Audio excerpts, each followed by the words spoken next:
Babylon, one of the most famous cities of the Bible.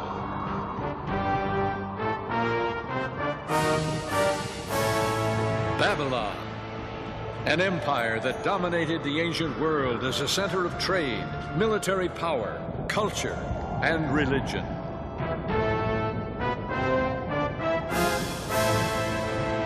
Babylon, the symbol of wealth and opulence, mystery and intrigue, decadence and corruption.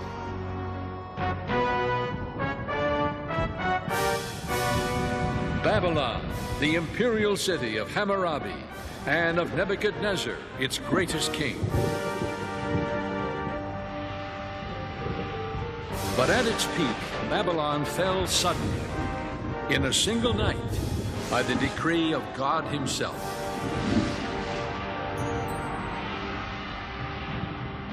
That was over 2,500 years ago. Today, Babylon is rising again on the Mesopotamian plain. Its partial rebuilding has captured the attention of theologians, scholars, and teachers of Bible prophecy alike. To some, it signals the rise of the dreaded Babylon the Great, foretold in the book of Revelation. What relevance does it hold for us today? And why does the legacy of Babylon continue to fascinate us? Join us as we explore Babylon, past, present, and future. Hello, I'm Neil Earle.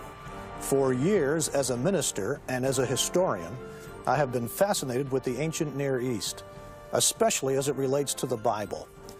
You know, when we think of the places where the events of the Bible occurred, we usually think of Bethlehem, where Jesus was born, Nazareth, where he grew up, or perhaps Jerusalem, where he was crucified. But many famous events of the Bible took place in a land hundreds of miles from where Jesus lived, in a part of the world called Mesopotamia. Mesopotamia means the land between the rivers, the Tigris and the Euphrates. Today, much of ancient Mesopotamia lies within the borders of the modern country of Iraq. Mesopotamia is renowned as the cradle of civilization. Some of its cities date back to the very beginning of recorded history. Possibly the most famous of all is Babylon. Located on the banks of the Euphrates about 60 miles south of present-day Baghdad, Babylon has had a long and fascinating history. Today, most of ancient Babylon is nothing but crumbling ruins and broken remnants beneath the sands of time. So why this fascination with a long-gone empire and a decayed city?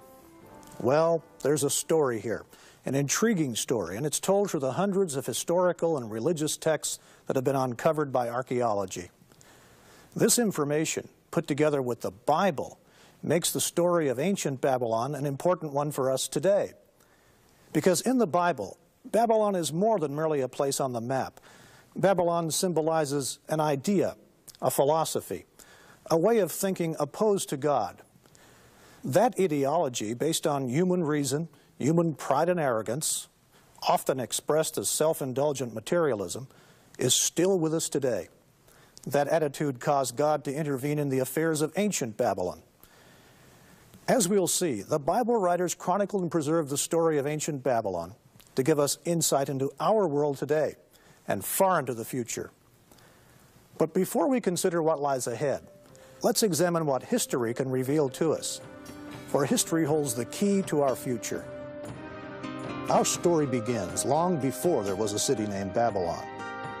It begins with a group of travelers who made their way into the sun-baked plain of southern Mesopotamia over 2,000 years before the birth of Jesus. The Bible tells us these wanderers were descendants of the patriarch Noah and his family. In the decades following the Great Flood, they migrated southward along the valleys of the Tigris and Euphrates. The book of Genesis tells us that Noah's sons settled in the plain of Shinar. Shinar is the biblical name for the region later called Babylonia. Today it's known as southeastern Iraq. God had wanted Noah's sons to move out and fill the earth. Instead, they defiantly resolved to unite under their own authority. They said to each other, "Come, let us build ourselves a city with a tower that reaches to the heavens, so that we may make a name for ourselves and not be scattered over the face of the whole earth. According to the first century historian Flavius Josephus, the leader of these people was Nimrod, Noah's great-grandson. The Bible tells us Nimrod was a mighty warrior on the earth. Under his leadership, the people began to build a great tower. Nimrod wanted to excite people's awe and wonder. He wanted to build an empire. He wanted to hold people together under his authority. The Tower of Babel, I think, illustrates that purpose perfectly, because that's exactly what they attempt to do there. They attempt to be creators. Because when you stop and think of it, Genesis presents creation in terms of being in the form and nature of God. And so we become little creators. And especially in roles of power, they felt that they become creators. And so if you create something and feel that it is so superior, then in a sense you can almost see yourself as being a person of destiny, even somewhat divine, as the ancient rulers often thought of themselves. To build a tower that would reach to the heavens. Doesn't this sound familiar? It's humanity's age-old attempt to try to reach the spiritual through the physical. Artists have offered their impression of what this tower, the famous Tower of Babel, may have looked like. Some of them quite fanciful. More than likely, it was a simple terraced mound of brick and earth, not unlike the later temple towers known as ziggurats. Ziggurats are square at the base, with sloping stepped sides leading upward to a shrine at the top. The plain of Shinar is flat. A building just 100 or so feet high can be seen for miles around. The medieval Tower of Samarra, for example, located north of Baghdad, is a spiral minaret about 150 feet high. Its prominence throughout the region serves as a convenient directional marker. In fact, some medieval travelers thought it was the Tower of Babel. The Bible tells us that God allowed the builders to work on the tower for a while. Then he intervened. The Lord came down to see the city and the tower that the men were building. The Lord said, "If as one people speaking the same language they have begun to do this, then nothing they plan to do will be impossible for them. Come, let us go down and confuse their language, so they will not understand each other." So the Lord scattered them from there over all the earth, and they stopped building the city. That is why it was called Babel, because there the Lord confused the language of the whole world. In a sudden act, God confused the language of the people. A babel of voices arose on the scaffoldings. Suddenly the foremen and architects could no longer communicate with the workers. Panic reigned. The building of the city and its great tower came to an abrupt halt. In the Akkadian language, the site of the uncompleted city was known as the Gate of God. But the Hebrews named it Babel, based on the Hebrew word meaning to confuse. Babylon is merely the Greek mode of spelling the Hebrew Babel. Either way, Babylon and Babel are one and the same. And Babylonia referred to the region centered around the city. The story of the Tower of Babel was designed to teach an important lesson. God's tolerance of human pride and rebellion has its limits. And very early we see Babylon becoming a symbol of opposition to God. In fact, human pride is a consistent theme whenever the Bible mentions Babylon. The grandiose dreams of the builders of the Tower of Babel makes an important historical benchmark. It gives us our first glimpse into a civilization organized against God. The Tower of Babel was God's first intervention in the history of Babylon. It wouldn't be the last. Over 2 centuries passed. Then we find Babylon re-emerging on the world scene, this time under the Amorites. They founded a dynasty there around 2000 BC. Historians call this the Old Babylonian Empire. The most famous king of this empire was a ruler named Hammurabi. Hammurabi is perhaps best known for his set of laws that have been preserved to this day. The famous Code of Hammurabi, one of the first structured systems of law in history.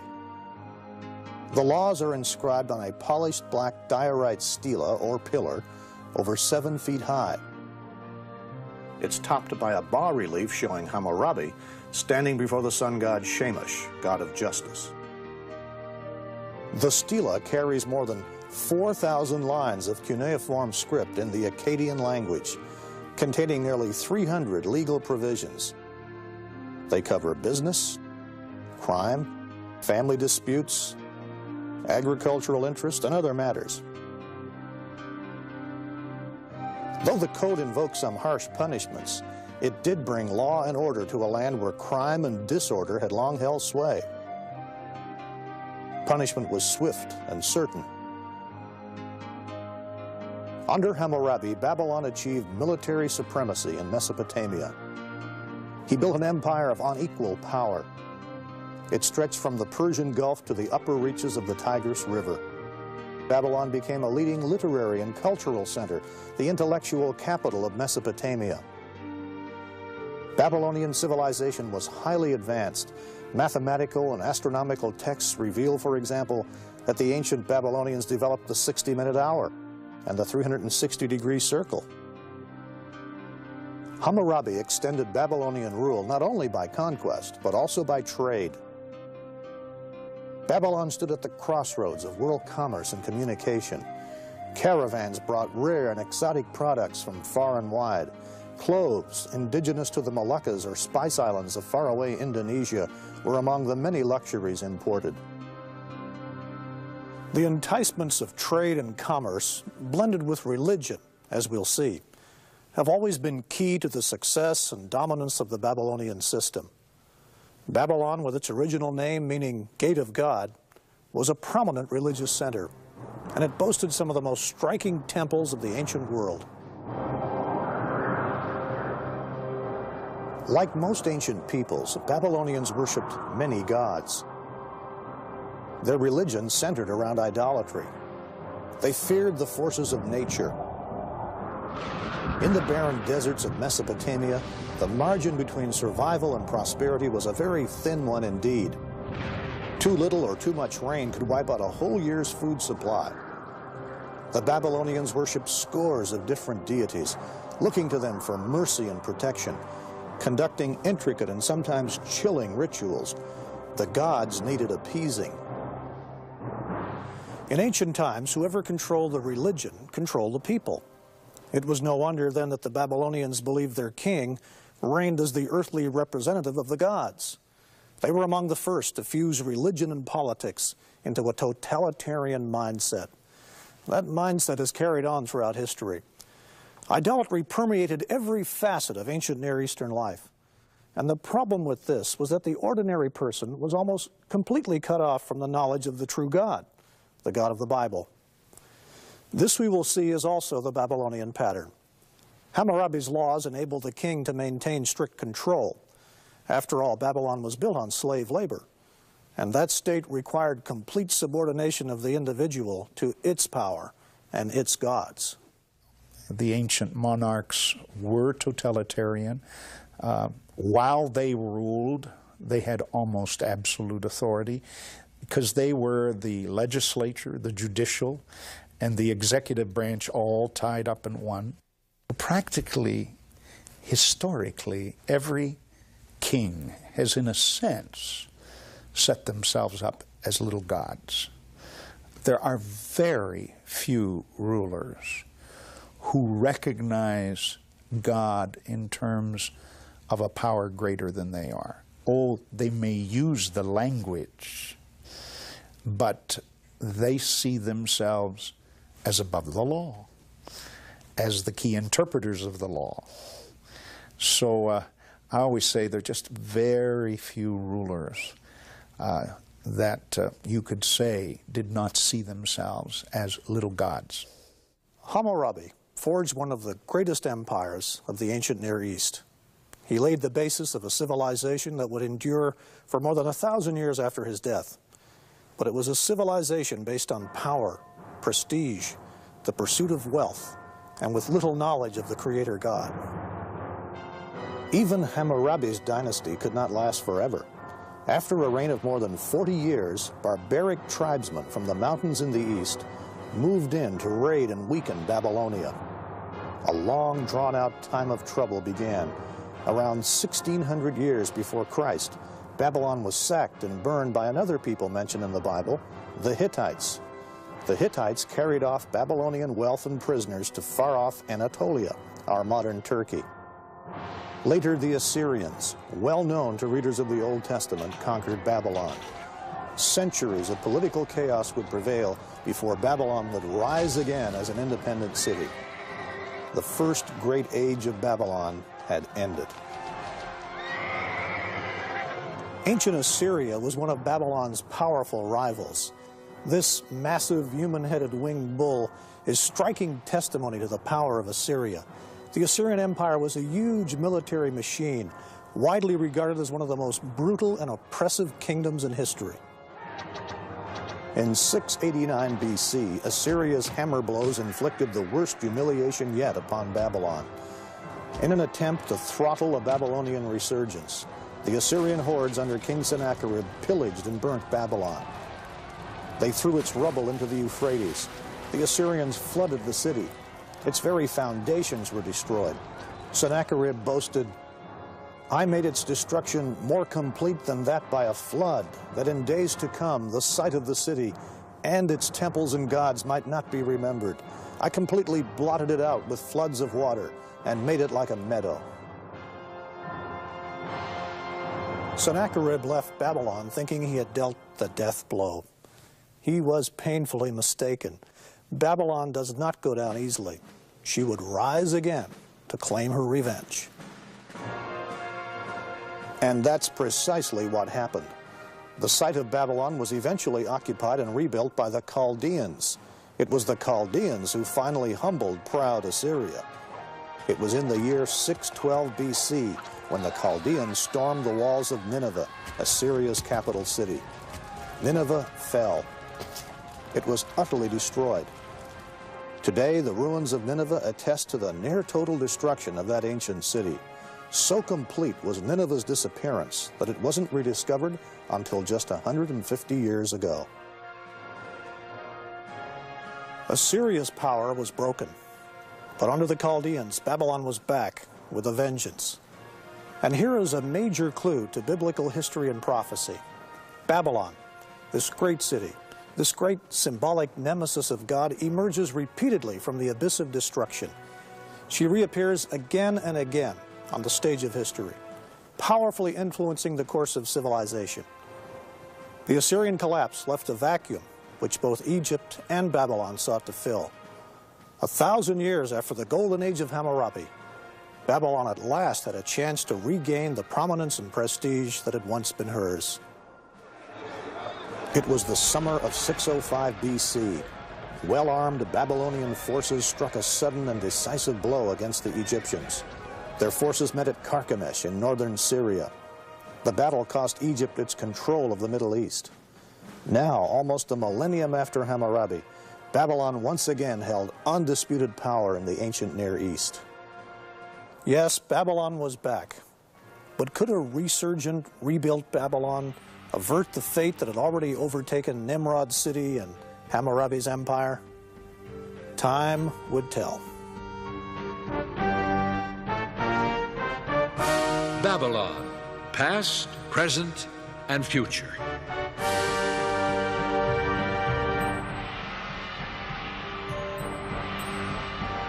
The Egyptian army of Pharaoh Necho II clashed with Babylon in 605 BC at Carchemish on the Euphrates River. The fighting was fierce. Egyptian losses were staggering. The battle cost Egypt control of the Middle East. The general who routed the Egyptians was the 25-year-old crown prince of Babylon. He would later become Babylon's greatest king, the legendary Nebuchadnezzar. Babylon would achieve its greatest glory under this powerful ruler. Nimrod, Hammurabi, and now Nebuchadnezzar. The Old Testament rings with the terror of his name. Under his rulership, Babylon became the most powerful metropolis of its time. envied, feared by friend and foe alike. Nebuchadnezzar the king, from what we can tell, is a composite of various aspects of human beings. He's powerful and ruthless when he needs to be. He also, though, is a human being that has his doubts, his questions. He can't answer all the questions, so he tries to pull around him those that at least can answer some of those questions. And if they don't answer them very well, he eliminates them. And that would be true of many of those Oriental despots. And Nebuchadnezzar's like that. He's also a builder. You know, he wants his name carried on, so he builds Babylon, but he also builds outside of Babylon. Again, he rebuilds temples. He does all these kinds of things in an effort to please the gods, because he's not always sure what the gods are going to do. Even though he might rule human beings, he can't rule everything. And so you see this composite in one individual. Now, we can't delve into his mind. We can only see what he attempted to do and create and try to figure out what motivates this character. It was Nebuchadnezzar who conquered Jerusalem in 605 BC. During his reign, the kingdom of Judah was reduced to a vassal state. 5 years later, against the advice of the prophet Jeremiah, the Jews rebelled against Babylon. Nebuchadnezzar retaliated 2 years after that by laying siege to Jerusalem, the holy city of the Jews. Jerusalem fell in 597 BC. At that time, Nebuchadnezzar took the Judean monarch, young King Jehoiachin, back to Babylon. He then set up a puppet king, Zedekiah, on the throne of Judah. All of this is mentioned by the biblical writers, and interestingly enough, some of these very details are confirmed by inscriptions found in the ruins of Babylon itself. This clay tablet from the British Museum, called the Nebuchadnezzar Chronicle, was translated in 1956. It records the Babylonian defeat of the Egyptians at Carchemish in 605. It tells us about Nebuchadnezzar coming to power. It mentions the capture of Jerusalem and the appointment of Zedekiah as puppet king in Judah. This is striking confirmation of some of the most famous events in biblical history. But a decade later, Judah was to rebel for the last time. Jerusalem's puppet king, Zedekiah, plotted with the Egyptians. Nebuchadnezzar responded with a final devastating attack. For 18 months, the city was besieged. Finally, in the summer of 587 BC, Nebuchadnezzar captured and this time destroyed Jerusalem and its temple. He plundered its treasures and carried off most of Judah's remaining population to Babylon.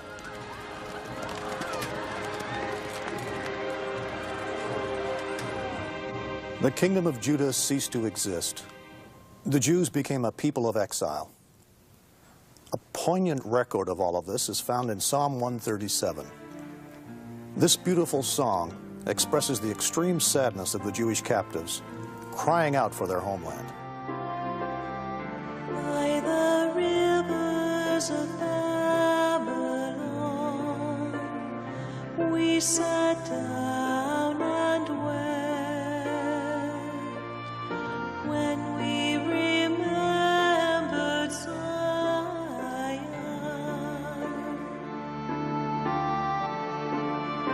If I forget you, O Jerusalem, may my right hand forget its king. May my tongue cling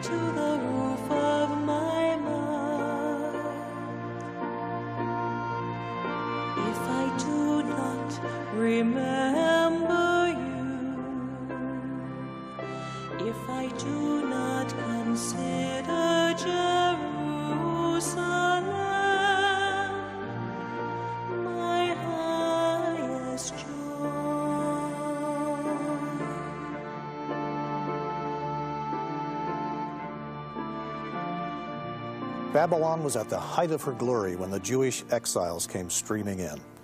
At their first sight of Babylon, the captives must have been dazzled. According to Greek historians, Babylon surpassed in splendor all the cities of the known world. Visitors came from many lands to view Babylon's wonders. Nebuchadnezzar was a great builder as well as a great general. Like Ramses II in Egypt, like Solomon in Israel. Nebuchadnezzar's Babylon was a city of magnificent palaces, temples, parks, and gardens. The sheer size and scale of the city was overwhelming. Its population was estimated between 100,000 and 200,000. It was the largest city on earth. Our detailed knowledge about Nebuchadnezzar's Babylon is the result of the painstaking work of the German archaeologist Robert Koldewey. When he began his excavations in 1899, Koldewey's glowing reports were at first dismissed by his colleagues. But as his excavations began to uncover the Babylon of the Bible as a historical reality, his work became the talk of Europe. Just north of the city, Koldewey discovered piles of beautiful blue glazed bricks laying in the sand. The bricks had once decorated the walls flanking the city's processional way. Brick was the standard building material of the Babylonians. Koldewey sent the bricks back to Germany for identification and reassembly. The results were astounding. Here in the Pergamon Museum in Berlin are the actual bricks of Nebuchadnezzar's time reassembled. These magnificent lions, for example, were a symbol of the goddess Ishtar, one of Babylon's major deities. There were 120 of these flanking the approaches to the massive Ishtar Gate. This is what the processional way looks like at Babylon today. The paving stones are the very ones upon which Nebuchadnezzar himself walked. Its walls have been partially rebuilt by archaeologists, and though they lack the beautiful glazed brick lions that once adorned them, they still convey an idea of the magnificence of this famous boulevard. One man who was impressed by Koldewey's discoveries was the pioneer motion picture director D.W. Griffith. In 1916, Griffith produced Intolerance, an historical film based on the theme of man's inhumanity to man. The centerpiece of Griffith's movie was a spectacular reenactment of life in Babylon, climaxed by the city's fall.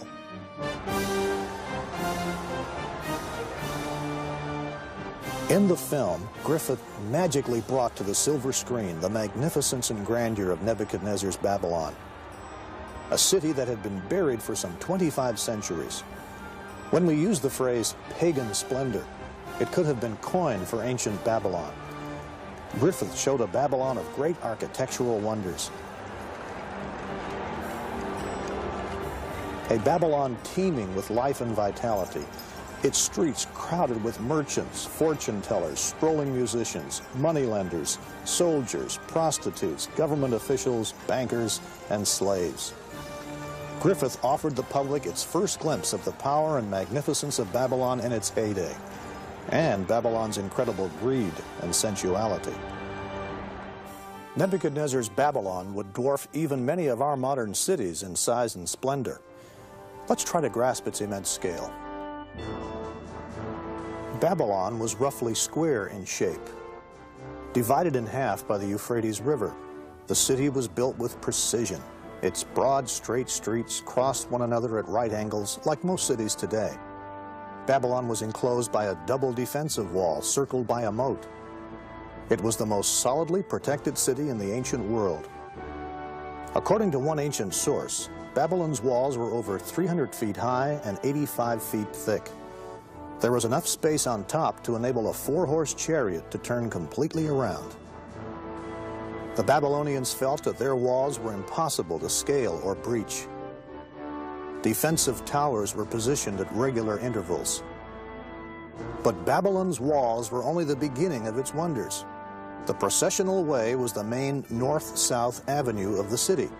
It was over 70 feet wide, paved with stone and flanked by carved lions. The magnificent processional way led northward to the great temple dedicated to the god Marduk. It was the most impressive street in the ancient world. This is the Ishtar Gate, magnificent and imposing. This was one of 8 fortified gates of the ancient city. They named it after Ishtar, the popular goddess of love. As with the glazed bricks from the processional way, German archaeologists also shipped these vividly colored bricks back here to the Pergamon and reassembled this magnificent gate. The Ishtar Gate was renowned throughout the world, a symbol of Babylon's unrivaled power and might. Through it passed the victorious armies of mighty Babylon as they returned home from distant conquest. The actual Ishtar Gate is in Berlin. Tourists at Babylon can view a half-size replica at the entrance to the site. This was built by the Iraqi government. Not far from the Ishtar Gate, Nebuchadnezzar built a magnificent palace.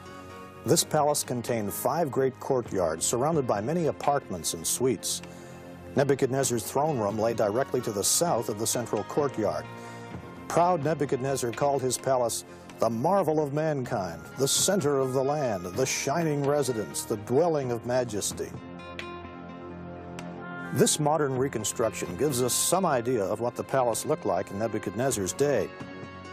Modern bricks stamped with the name Saddam Hussein sit atop the ancient bricks bearing the stamp of King Nebuchadnezzar.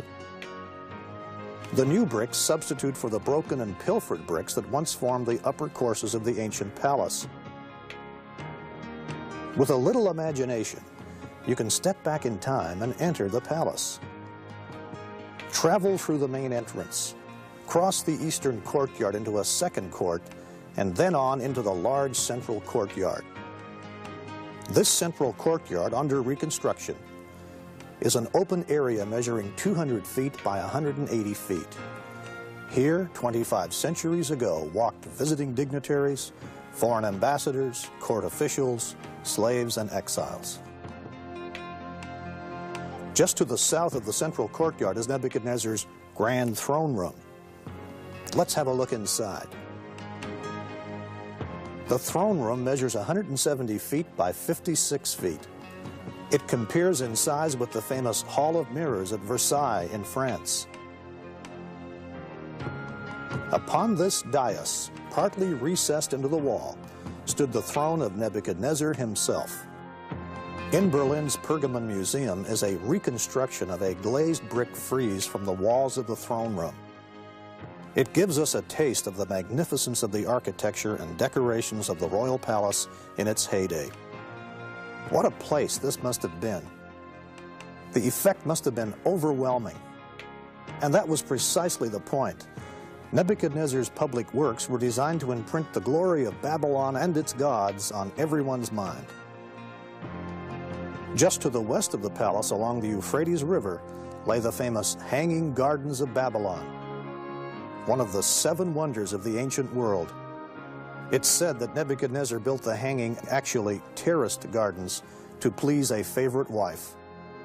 This young queen, unused to the flat, hot Mesopotamian plain, longed for the cool mountains and forests of her native land. Until recently, many archaeologists believed that the Hanging Gardens had been situated near the Ishtar Gate. It was there, at the northeast corner of the palace, near the Ishtar Gate, that Professor Koldewey had discovered an unusual structure. It was an underground crypt consisting of a series of 14 arched vaults. Nearby was a unique well with 3 shafts. He and later archaeologists concluded that the vaults were constructed to support some enormous weight, possibly the foundations of the Hanging Gardens. But today, many archaeologists believe the vaulted chambers served as a warehouse and administrative complex, because they found ration lists for Jewish exiles. The gardens then would have been more logically situated at the other end of the palace, nearer the river. Imagine what it must have been like. Babylon was at its zenith. Her towering walls were emblazoned with the colorful symbols of a great empire. Yes, Babylon was impressive, but it was also notorious for decadence, and sensuality. Cut off from the true God, addicted to commerce and idolatry, Babylon's moral decadence and corruption plummeted to such a level that Babylon became known as the cesspool of vice. That was quite a distinction, especially in the generally licentious climate of the ancient Near East. Once again, we see Babylon as a symbol of all that is opposite to the way of God. Obsessed with their evil pleasures and filled with pride over their great achievements, the people of Babylon, like their king, drifted inexorably toward a day of reckoning. It's easy to see how people could have been seduced by the wealth, power, and open sensuality of Nebuchadnezzar's Babylon. Through Babylon's wealth and commercial enticements, the people of the ancient Near East were seduced into serving the gods of Babylon, Marduk and Ishtar. As we'll see later, the Babylon, as described in the book of Revelation, is also an enticing mixture of idolatry and commercial power. Another dominant landmark of Nebuchadnezzar's Babylon was a massive seven-stage tower, or ziggurat. This great edifice was reputedly built on the site of Nimrod's original Tower of Babel. The ziggurat was located about half a mile south of the royal palace. Standing nearly 300 feet tall, it was about the same height as the Statue of Liberty in New York Harbor.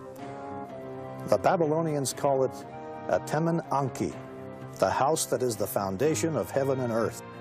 It was topped by a temple covered with blue glazed bricks. Nebuchadnezzar boasted, "I raised the summit of the Tower of Stages so that its top rivaled the heavens." The attitude of Nimrod was alive and well. Nothing is left of the ziggurat today. Only the crumbling brickwork of its base remains. The tower was long ago quarried for its bricks and is now simply a hole in the ground. Opposite the ziggurat stood a huge temple, the Temple of Marduk. It housed the great statue of Marduk, said to have been made of 22 tons of gold. He was commonly called Bel, meaning Lord. From Marduk's shrine, Nebuchadnezzar spread the knowledge of Bel throughout the ancient Near East. This is one reason the prophet Jeremiah singles out Marduk in a prophecy predicting Babylon's downfall. Babylon will be captured. Bel will be put to shame. Marduk filled with terror. Her images will be put to shame and her idols filled with terror. A nation from the north will attack her and lay waste her land. No one will live in it. Both men and animals will flee away. Yes, Babylon looked impregnable. Its power and its wealth dominated the ancient Near East, but so did its cruelty and its rank idolatry. As we saw at the Tower of Babel, God does not forever tolerate human pride and arrogance. In his mercy, God tried to warn Nebuchadnezzar. Nebuchadnezzar began having troubling dreams, but they were dreams of warning from the Creator God himself. Nebuchadnezzar did not know what was happening. Neither did anyone in his court, except one, a young Jewish captive, a man of God named Daniel. Babylon, past, present, and future.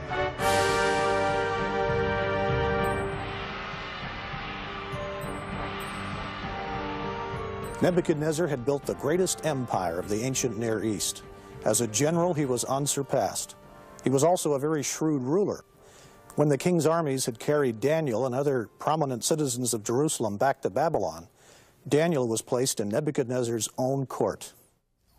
And ancient kings often chose foreigners to fill those key spots because they are not the threat to the throne that someone of their own ethnic or national identity would be.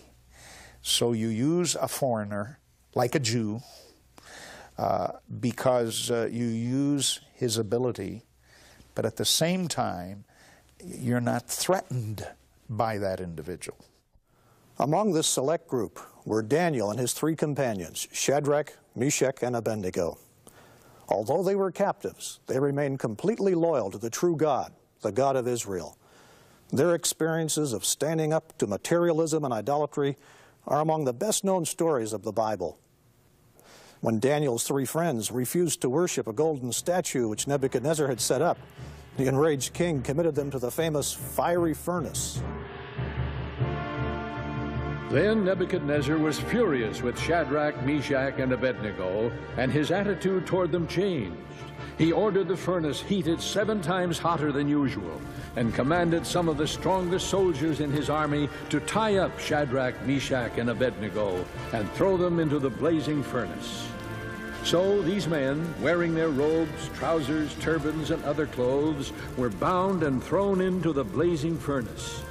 The king's command was so urgent and the furnace so hot that the flames of the fire killed the soldiers who took up Shadrach, Meshach, and Abednego, and these 3 men, firmly tied, fell into the blazing furnace. Then King Nebuchadnezzar leaped to his feet in amazement and asked his advisors, "Weren't there 3 men that we tied up and threw into the fire?" They replied, "Certainly, O king." He said, "Look, I see 4 men walking around in the fire, unbound and unharmed, and the 4th looks like a son of the gods." For once outflanked, the astonished Nebuchadnezzar called Shadrach, Meshach, and Abednego to his side. The fire had not harmed their bodies, nor did they smell of smoke. In an amazing turnabout, Nebuchadnezzar praised the God who had sent his angel to rescue them. He promoted them to high positions in his kingdom. The relationship between Daniel and Nebuchadnezzar was a strange one indeed. On one hand, there was Nebuchadnezzar, pagan ruler of the known world, whose dazzling accomplishments rested on military force and slave labor. On the other, a young Jewish captive brought from his homeland to Babylon, a servant of the one true God, yet loyal to his new king. Nebuchadnezzar is presented as being, at least in the book of Daniel, somewhat sympathetic to the God of Israel and the God of Daniel. But to call Nebuchadnezzar someone who has placed his faith in the God of Israel and Daniel, I would say no. These ancient kings were great politicians, and they made decisions on that which was based, they felt, in terms of their own favor. It was while Daniel was captive in Babylon that he and the king began having disturbing dreams and visions. God was giving them both insight into the future. The 2nd chapter of the book of Daniel records one particularly disturbing dream of Nebuchadnezzar. Daniel describes it. "You, O king, were watching, and behold, a great image.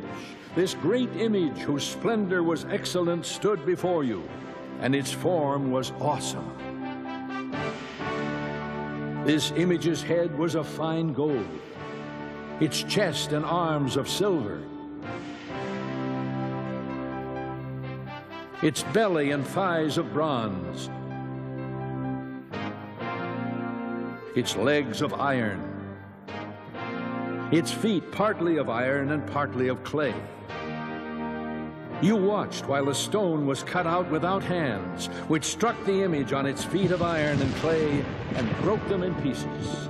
Then the wind carried them away, and the stone that struck the image became a great mountain and filled the whole earth." No wonder this dream troubled Nebuchadnezzar. Daniel told the king both what he had seen and gave him an interpretation, a revelation from God himself. The head of gold was Nebuchadnezzar's empire. The silver, bronze, and part iron, part clay portions of the statue represented successive kingdoms. Each was inferior to the one before. The stone symbolized the ever-ruling kingdom of God, the unseen God who determines the fate of all kingdoms, including Nebuchadnezzar's. When Nebuchadnezzar heard this interpretation, he fell on his face before Daniel. Once again, he praised the God of Israel. But the old arrogance soon reasserted itself. The book of Daniel portrays Nebuchadnezzar in the mold of many dictators we've seen strut across the stage of history. He was filled with pride and given to fits of rage. He controlled a great empire, but he couldn't control himself. Daniel warned Nebuchadnezzar that the God who controlled all the kingdoms of the earth would humble him if he didn't change his ways. The warnings fell on deaf ears. Instead of giving God the glory, Nebuchadnezzar saw himself as the source of greatness.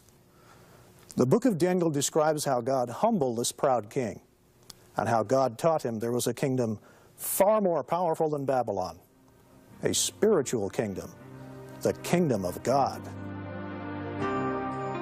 While walking one day on the roof of his palace, Nebuchadnezzar, at the height of his greatness, looked out over the city. He just couldn't help himself. He boasted, "Is not this the great Babylon that I have built for a royal dwelling by my mighty power and for the honor of my majesty?" While the word was still in the king's mouth, a voice fell from heaven. "King Nebuchadnezzar, to you it is spoken. The kingdom has departed from you." That very hour the word was fulfilled concerning Nebuchadnezzar. He was driven from men and ate grass like oxen. His body was wet with the dew of heaven, till his hair had grown like eagle feathers, and his nails like bird claws. He was given over to insanity. For 7 years, he behaved more like a wild beast than a human being. At the end of the 7 years, Nebuchadnezzar's mind was restored, but the experience had taught him a crucial lesson. It is perhaps the key lesson in the book of Daniel. God, not petty princelings, holds ultimate authority over this world. The Bible records Nebuchadnezzar's warning to those who would follow him in positions of power and authority. Whether in the cabinet room or the boardroom, it's advice that all of us would do well to heed. At the end of that time, I, Nebuchadnezzar, raised my eyes toward heaven, and my sanity was restored. Then I praised the Most High. I honored and glorified him who lives forever. His dominion is an eternal dominion. His kingdom endures from generation to generation. No one can hold back his hand or say to him, "What have you done?" Everything he does is right, and all his ways are just. And those who walk in pride, he is able to humble. But if Nebuchadnezzar had learned this important lesson, his descendants had not. After a 43-year reign, Nebuchadnezzar died in 562 BC. He was succeeded by 4 kings within a period of 7 years, each successor weaker than the one before. The last king of Babylon was Nabonidus, or Nabonidus. He seized the throne in 555 BC. His son and crown prince was Belshazzar, the one the Bible calls Belshazzar. For reasons not fully clear, the scholarly and eccentric Nabonidus spent the last 10 years of his reign at the distant oasis of Tema in Arabia. He was studying history and religion. While Nabonidus was away, his son Belshazzar ruled in Babylon. Now comes a fascinating piece of Bible detective work. For centuries, Belshazzar's name was found nowhere outside the book of Daniel. Historians named Nabonidus as Babylon's final king, but no Belshazzar. No wonder some skeptics rejected Daniel's statements about Belshazzar, labeling them fiction or one of the Bible's historical mistakes. But in 1854, several small clay cylinders came to light. They were found here, at Ur of Mesopotamia. They were inscribed with accounts of the rebuilding of this ziggurat by King Nabonidus. The inscriptions concluded with prayers for the health of Nabonidus and for his eldest son, the crown prince, Belshazzar. "And as for me, Nabonidus, the king of Babylon, protect thou me from sinning against thine exalted Godhead, and grant thou me graciously a long life. And in the heart of Belshazzar, my firstborn son, set the fear of thine exalted Godhead." This archaeological find is important for the story of Daniel, because the inscription sheds light on Belshazzar's command in the 5th chapter of Daniel in verse 29. This is where Belshazzar proclaimed Daniel the 3rd highest ruler in the kingdom. Nabonidus was first, Belshazzar was second, and Daniel the 3rd. This is a striking example of the Bible's often minute accuracy. It was during Belshazzar's reign that God gave his prophet Daniel another important vision. Once again, he saw a prophetic overview Daniel saw a succession of empires that would control the ancient Near East from his day forward. 4 great beasts came up from the sea, each different from the other. The first was like a lion and had eagle's wings. And suddenly another beast, a second, like a bear. It was raised up on one side and had 3 ribs in its mouth between its teeth.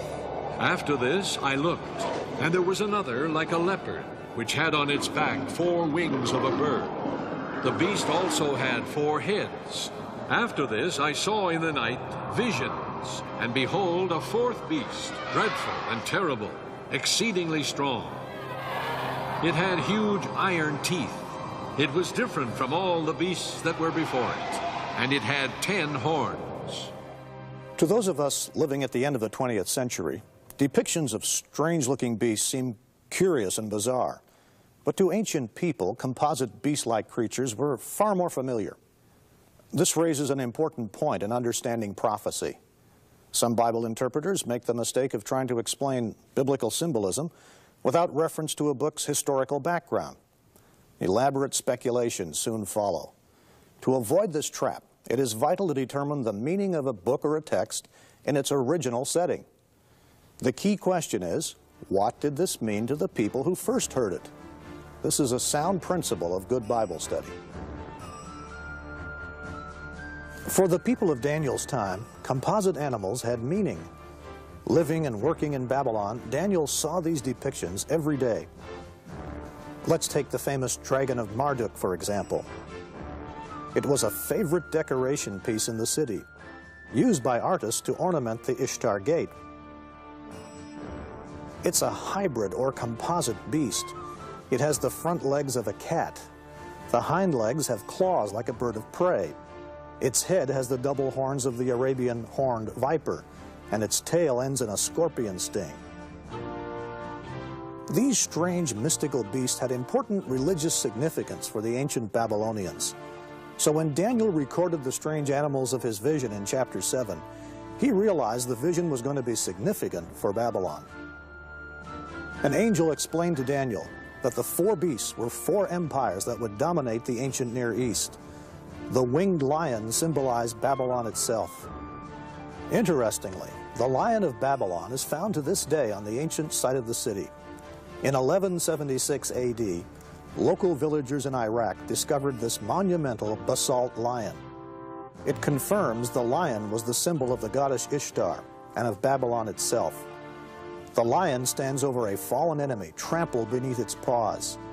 The lion's back has markings indicating that it was meant for Ishtar's saddle. A woman riding a beast? This would be a significant image later on in the book of Revelation. According to many commentators, the bear in the vision symbolized the Medes and the Persians. And sure enough, the Medo-Persian Empire replaced Babylon. The 4-headed leopard has 4 wings. It represented Alexander the Great and the 4 divisions of his empire after his death.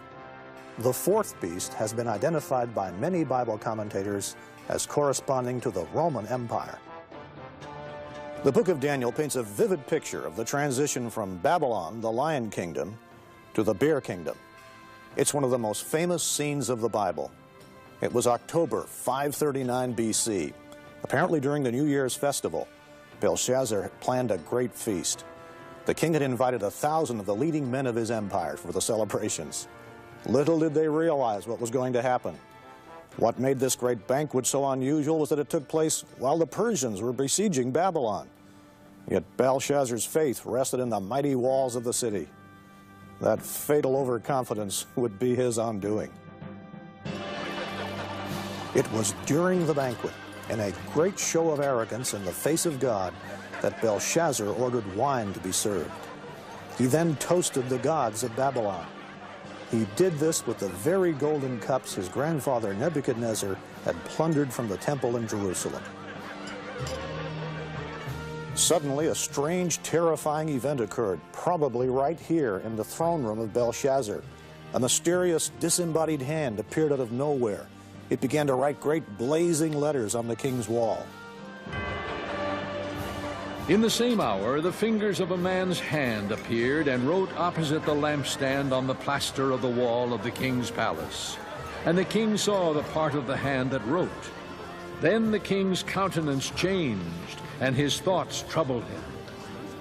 Now all the king's wise men came, but they could not read the writing, or make known to the king its interpretation. Then Daniel was brought in before the king, and said, I will read the writing to the king, and make known to him the interpretation. And this is the inscription that was written, Mene, Mene, Tekel, Parsin. This is the interpretation of each word. Mene, God has numbered your kingdom and finished it. Tekel, you have been weighed in the balances and found wanting. Perez, your kingdom has been divided and given to the Medes and Persians. Taken literally, the words Mene, Tekel, and Perez were the names of common Babylonian weights. Before coins were invented, business was conducted using metal ingots as currency. They had to be weighed in a balance against accurate measures, like this 2 mina lion weight, to test their worth. Daniel's interpretation of the writing on the wall played on the root meaning, Mene, which means numbered, Tekel, which means weighed, and Parsin, divided. Babylon's time had run out. As the Bible tells the story, on that very night, while the ominous writing glowed upon the wall, the armies of Cyrus the Great were already entering the city. Babylon's mighty walls and massive fortifications could not prevent its downfall, a downfall decreed by God. The prophet Isaiah gives us some background to King Cyrus and his part in the fall of Babylon. This is what the Lord says to his anointed, to Cyrus, whose right hand I take hold of, to subdue nations before him, and to strip kings of their armor, to open doors before him, so that gates will not be shut. I will go before you and will level the mountains. I will break down gates of bronze and cut through bars of iron. I will give you the treasures of darkness, riches stored in secret places, so that you may know that I am the Lord, the God of Israel, who summons you by name. This scripture hints at the remarkable way Cyrus was able to capture Babylon. With its massive walls, Babylon seemed impregnable. But unknown to the Babylonians, Cyrus had devised an ingenious plan. The Bible doesn't give the specifics, but it's described in great detail by the ancient historians Herodotus and Xenophon. While Belshazzar feasted, Persian troops were busy upstream, diverting the course of the Euphrates River. The river normally flowed under the massive gates and through the city. So the Persians dug a channel. This redirected the river into an old lake bed. The Euphrates began to lower, permitting the Persians to wade under the gates and into Babylon under cover of darkness. Reports tell us that Cyrus placed a spy in the city. That very night, he unlocked the gates of the inner wall. Through these gates, Cyrus's army poured into the city. The Babylonians were completely surprised. Babylon was so large that when the outer parts were invaded, those living in the center of the city were unaware of the attack. Belshazzar and his guests continued their idolatrous defiance of God until it was too late. As the book of Daniel tells us, that very night, Belshazzar, king of the Babylonians, was slain. The greatest city of the ancient world had fallen. The head of gold, which we saw in Daniel 2, had been replaced by the chest and arms of silver, the lion by the bear. Babylon was the economic colossus of the ancient world, but it had become a byword for moral decadence and corruption. Its leaders had become drunk with their own power. The fall of Babylon teaches a lesson we are only too prone to forget. God rules in history. It's a lesson for us today. Babylon was finished as a great power. Yet Babylon had fallen before. Would it? Could it rise again? Babylon, past, present, and future.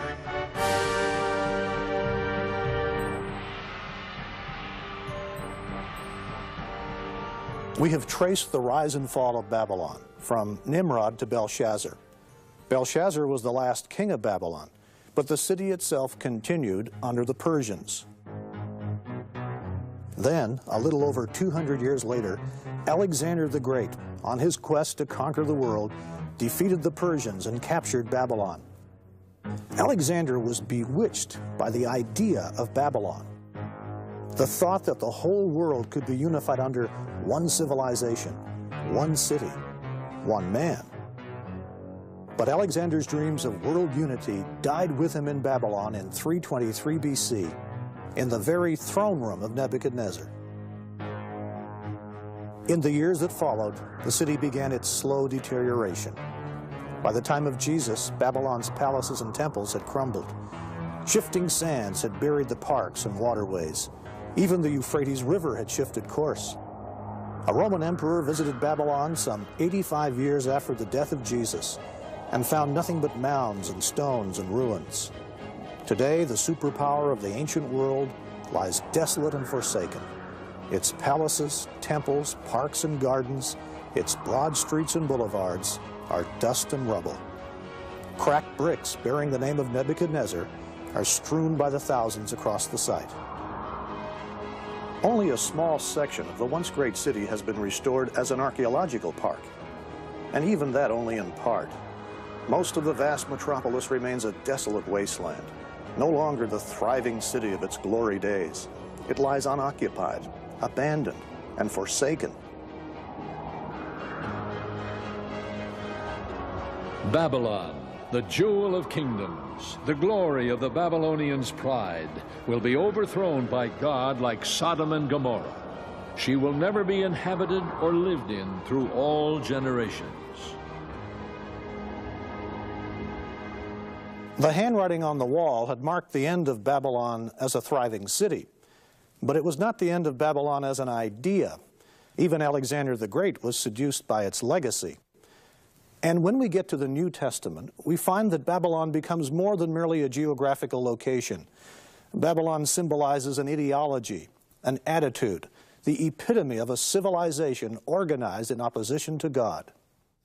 I would describe Babylon as being a city that symbolizes in Scripture that which is the height of human power, and how it rules, conquers, and so on, all the way down through history.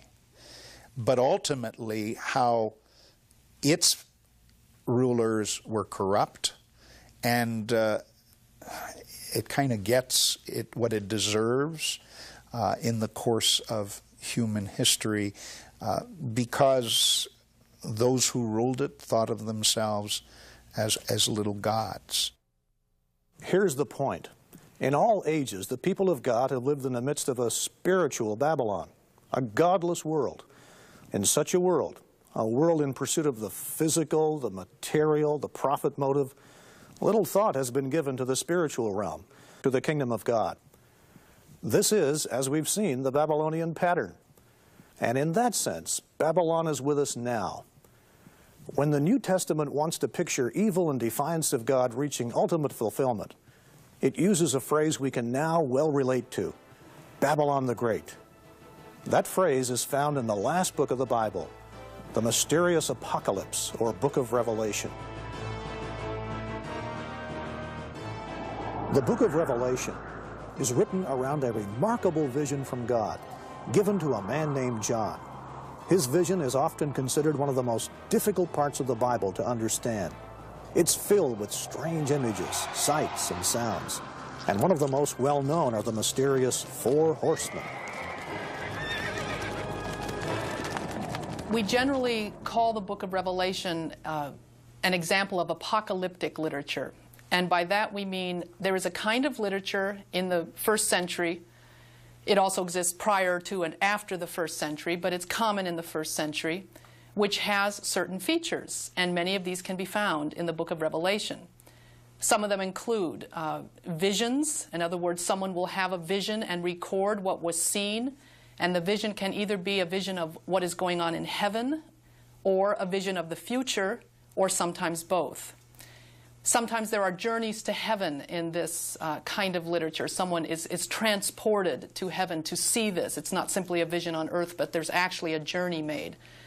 A couple of the other features that would be typical of apocalyptic literature include a lot of symbolism, and symbolism could be one of several kinds. There are, for example, many animals, both natural, a ram or some sort of sheep or goat, which will figure in this literature, as well as fantastic animals with strange heads and wings and almost bizarre sorts of creatures.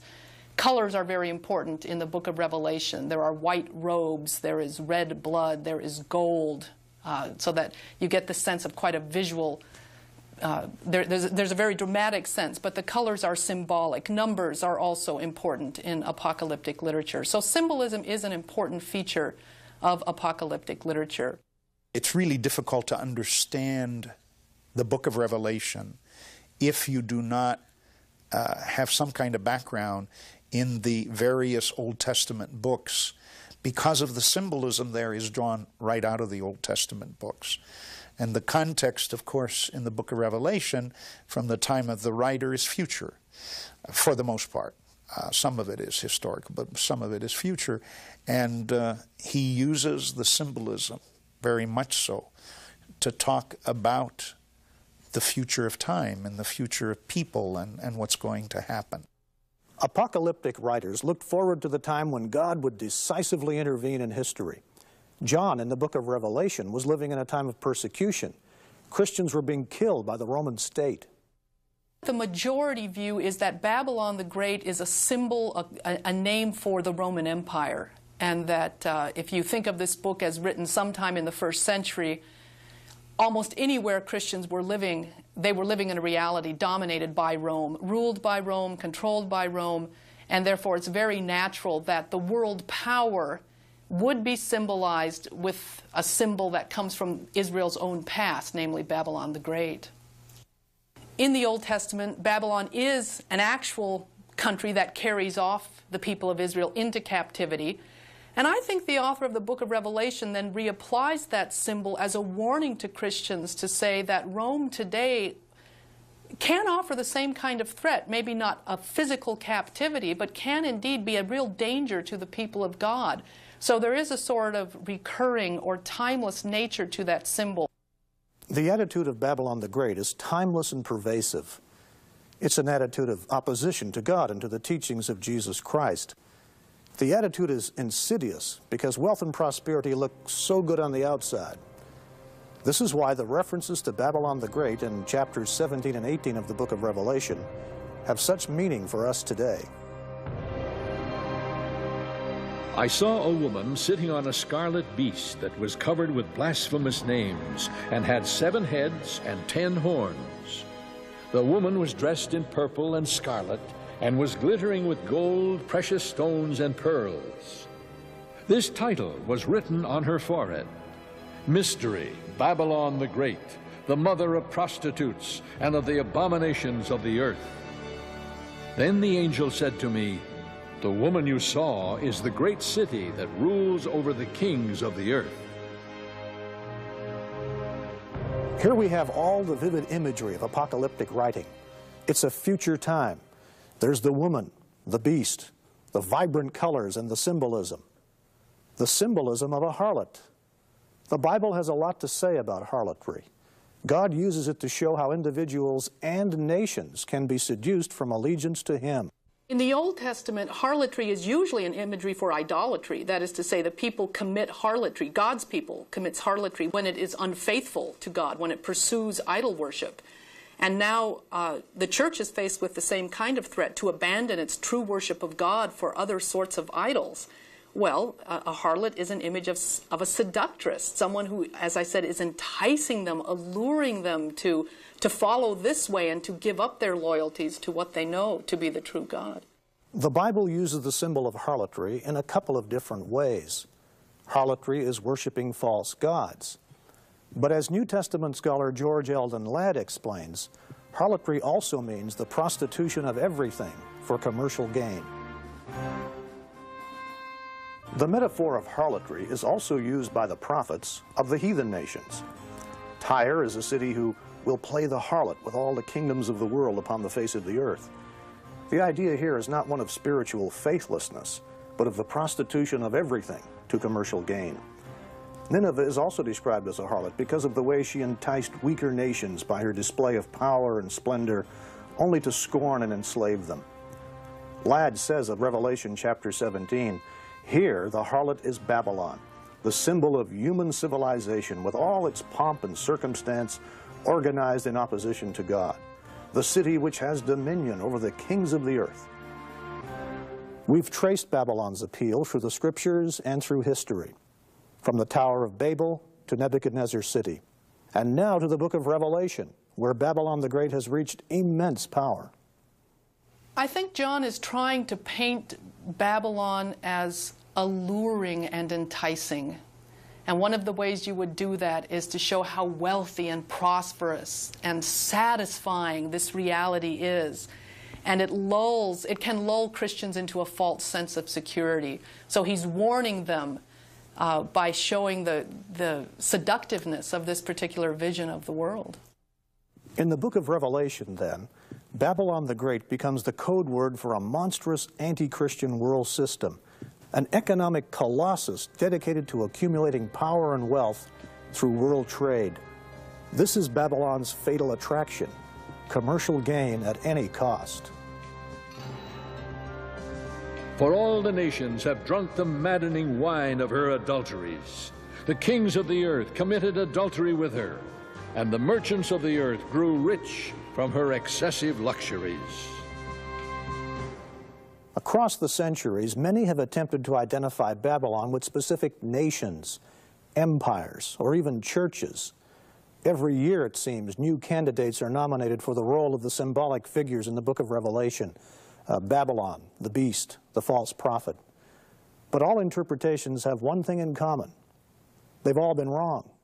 The history of interpreting the book of Revelation is quite interesting because almost every generation of Christians that reads it feels we are the direct addressees of that book. Babylon is this entity or this church or this empire. Time and time again, people have predicted the end of events, and then they've had to change their minds, revise, redo. Maybe we read that wrong, maybe we read that wrong, and this refrain is repeated over and over, not just in the 20th century, but the whole history of reading and interpreting this book shows we've been wrong time and time again. Now that ought to tell us that it's very dangerous to jump to conclusions about and to be dogmatic about who is Babylon, when do these events happen. The when question is probably not the most important question in the book of Revelation anyway. That God will triumph. That God will triumph through Jesus Christ. These are the central affirmations of that book. But when it happens and who fits what pictures strike me as almost leading us away from the central message of that book. So the book of Revelation describes the final culmination of the spirit of ancient Babylon, an anti-God attitude that is present today, present through history, and will reach its climax at the end of the age. But no matter what happens, God's final triumph over all things is assured. Chapter 18 of the book of Revelation celebrates in advance God's final victory over Babylon the Great. When the kings of the earth who committed adultery with her and shared her luxury see the smoke of her burning, they will weep and mourn over her. Terrified at her torment, they will stand far off and cry, "Woe, woe, O great city, O Babylon, city of power! In 1 hour your doom has come." The merchants of the earth will weep and mourn over her because no one buys their cargoes anymore. The merchants who sold these things and gained their wealth from her will stand far off, terrified at her torment. They will weep and mourn and cry out. Then a mighty angel picked up a boulder the size of a large millstone and threw it into the sea and said, "With such violence the great city of Babylon will be thrown down, never to be found again." Yes, the story of Babylon is a sobering one. That old city buried beneath the Mesopotamian plain has become the symbol of a society given over to greed, a society moving farther and farther away from the knowledge of God. Does this sound familiar? John is describing a world very much like ours today. Merchants in the ancient Near East grew rich by the exploitation of pleasure. Many business people today are doing the same thing. Business deals and buyouts are often based on greed, money, and power. Many individuals take advantage of the system to enrich themselves while exploiting the young, the old, the uneducated, and the unfortunate. Christians are not immune to the seductions of this Babylonian system. We are warned against the deceitfulness of money, riches, power, and pleasure. We are to live instead according to the teachings of Jesus, and those teachings include service, giving, and sharing. That's why John warns us, "Come out of her, my people, that you share not in her sins, and receive not of her plagues." The New Testament is full of warnings against the dangers and the lure of materialism, that riches can lull us into a false sense of security. Jesus said, "You cannot serve two masters. No one can serve God and mammon." And then in the book of Revelation, of course, Babylon is portrayed as extremely wealthy, and there it is, God or mammon. So it's all part of the picture, part of the trappings, and probably the materialistic note is part of that as well. In the time sequence of the book of Revelation, Babylon is destroyed. But the good news is, this is not the end of the world. Not at all. In John's vision, it's the beginning of the rule of the saints under Jesus Christ. So the apocalypse offers hope. It's a vision of victory, the victory of Jesus over all who oppose the kingdom of God. To say that the book of Revelation is a vision of the victory of Jesus Christ is actually a pretty good summary. If you think of the standpoint of both the first century Christians and of us today, it's a true statement in two ways. One, you look back to the victory of Jesus on the cross, what we talk about, Jesus' victory over the powers of sin and death. And it's precisely that victory which guarantees the future victory and gives hope for the future.